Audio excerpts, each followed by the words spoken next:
Hello everyone, welcome to my YouTube channel. My today's video is going to be about JavaScript set data structure. So I just want to tell you that sets are just like arrays. They can store a list of items, but the only difference is that in array we can have one item more than one time, but in sets we just have unique values. The values are not allowed to repeat. So in order to create a set, I can create a set like new keyword and then with the set constructor with the capital S, just like this. Now if I console log this, you will see that it has created a set with no values in it. Right now its size is 0. Okay, so now how will I add values into the set? So to add values into the set, I have to write my set dot add, and here I can add any value, for example 1. Now if I run it again, you will see now the set has one value, which is 1. I can add more values like my set dot add 2, my set dot add 3, my set dot add 4. Let me run it. And now you will see, the set has length 4 and now it has 4 values, 1, 2, 3, 4. Okay, what will happen if I try to add same value again? For example, 4 is the value that already exists in the set, and what will happen if I try to add 4 again? If I do that and run it, you will see that it didn't add 4 twice. 4 is just one time. So set is basically used to have a unique set of values. Unlike arrays, we can have more than same value more than one time. So let me just remove this. Okay, now how will I delete a particular item? For example, I want to delete 4. Okay, so I can just write delete and I can just provide the value I want to delete. So this is very much easier to do in comparison to how we have it with array. To delete a particular item with array, I think it's very cumbersome process. But here we can just do this, and if I run it, you will see 4 is now removed from the set. Now how will I calculate the length of the set? I mean, how many items are there in the set? To calculate that, we have to do basically the set variable, and we have to do the size. If I run it, it will show you that the size of the set is 3, which means there are total 3 items in the set.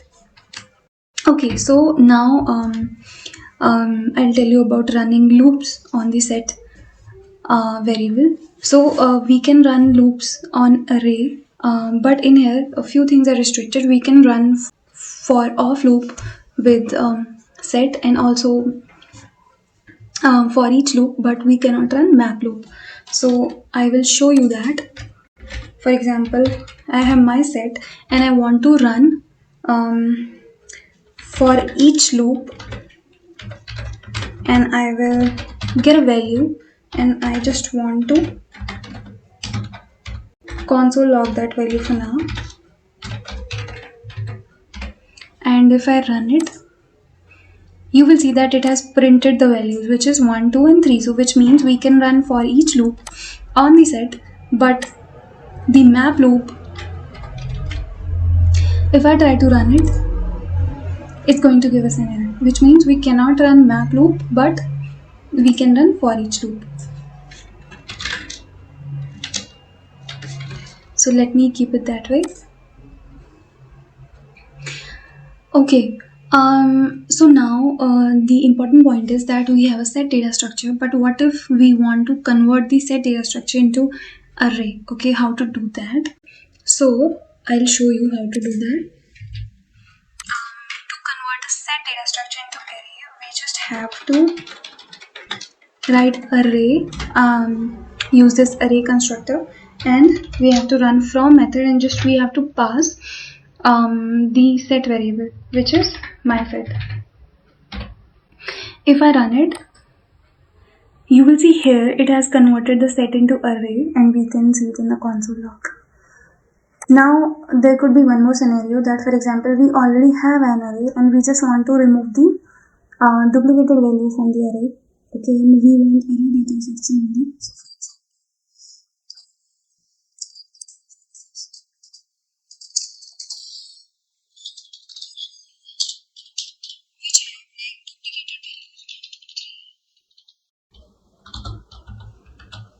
Okay, now I just want to remove the duplicated values from here. I want to keep the array. So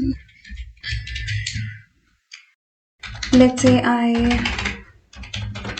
declared a set, new set, and I'll pass the array variable inside it, and let me console log the my set variable. If I run it, you will see inside the set that it has like total 5 values, and it has removed the duplicated values, which were like 5 and 4. It has removed it, kept it only one time. Now at this point, we also want to convert this set into array which has only unique values, so that could be a very useful use case. So let's say unique array, and which has to be array dot from my set. Now I'll show it to you on console log. Unique array. Okay, and if I run it, you will see that it has created the unique array for you. Okay, now just one last use case which is also really important. That, for example, we have a set, which has following values in it, and now we want to check for the existence of a particular value, that whether that value exists in that set or not. To do that, we just do like in my set, I want to check for whether we have 4 inside it or not. So we use has method for that, and if I run it, it's gonna say true, which means that this set contains 4. For example, now if I enter a value which this set doesn't include, for example like 7, and if I run it, it's going to say false because this set does not have 7. So I think that is pretty much it for this video. I hope you guys like it. Thank you so much for watching.